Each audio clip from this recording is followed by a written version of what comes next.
Hi, I'm Dave from Wingman, and I'm back to give you the second part of what I'm calling the two most important videos you'll ever watch about MSP sales and marketing.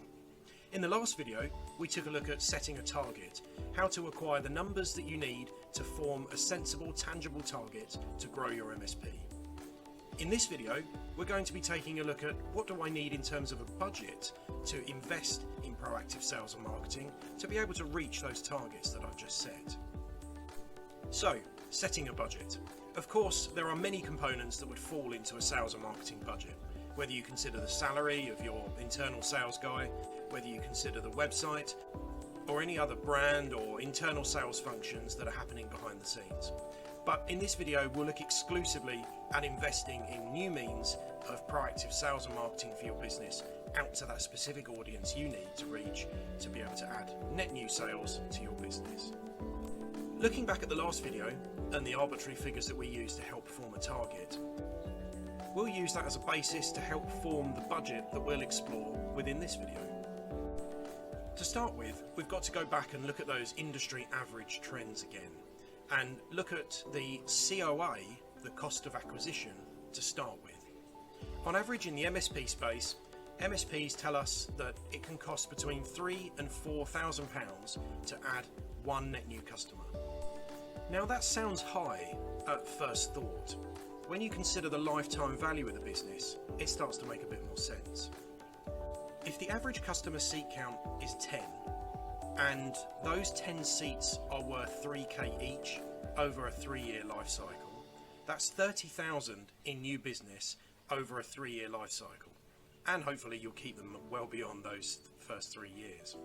And if that's at around 40% margin that most MSPs probably are operating on, that's 12k of margin over 3 years that you're adding in that one 10-seat customer. And if that's cost up to 4k to acquire, that might make sense for the full lifetime value. So the figure starts to add up when you break it down and understand really where the value of that new business is. So where does that COA come from? Well, on the basis that you need to get 4 qualified leads on average to win that one new customer, you've then got a cost per lead to factor in.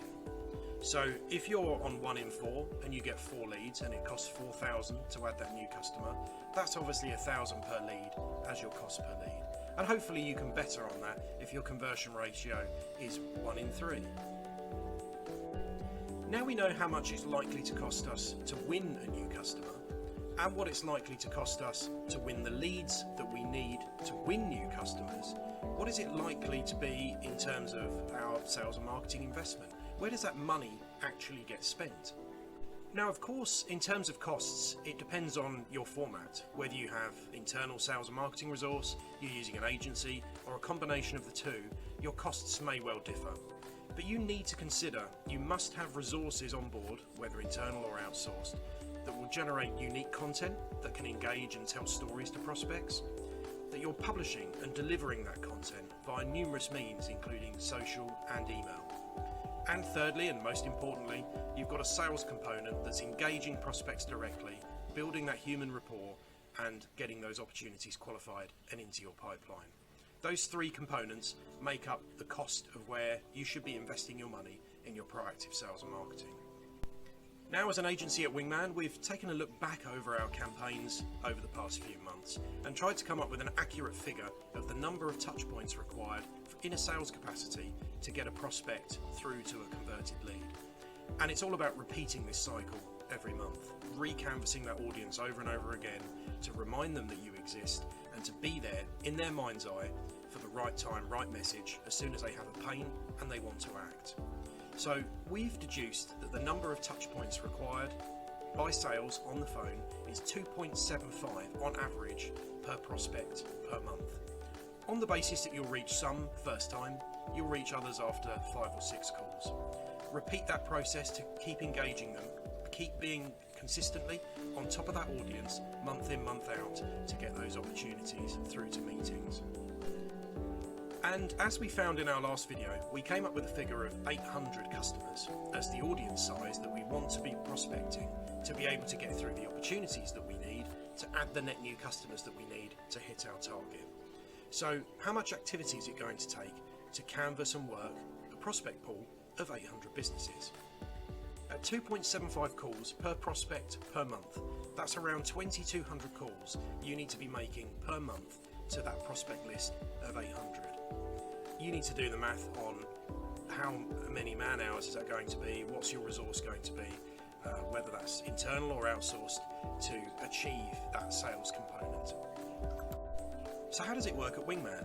Well, the only way that we can put figures to some of this and help you understand what your budget should be is take a look at our own proposition and tell you how our costs work to deliver to that same audience and get you those leads that you need.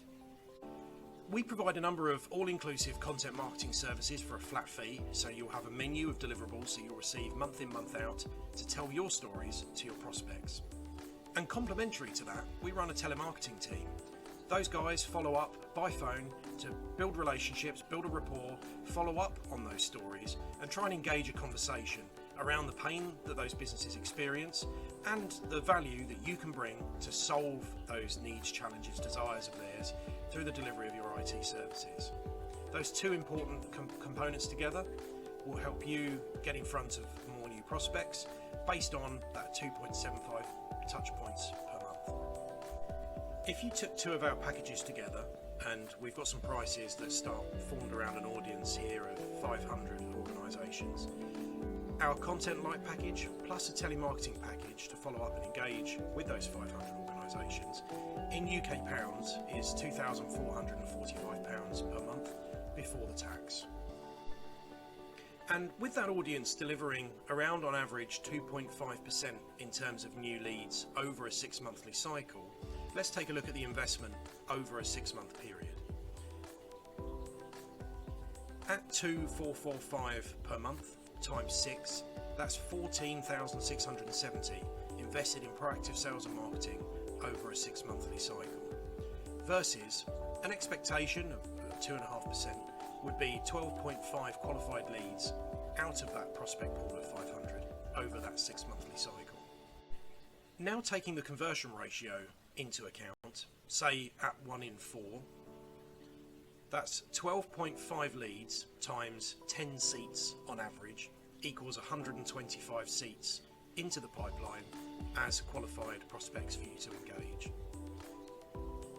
At a value of 3k per seat over a 3-year life cycle, that's 375,000 in lead value, which will convert at 1 in 4 into, strange numbers, 31.25 seats added at 3k each is 93,750 in acquired new business value. So now taking your investment of that 14,670 over that 6 months against the 93,750 in one business, you've got a return of 79,000 against that investment. Not to mention the ongoing value of that business beyond those 3 years that we've calculated too.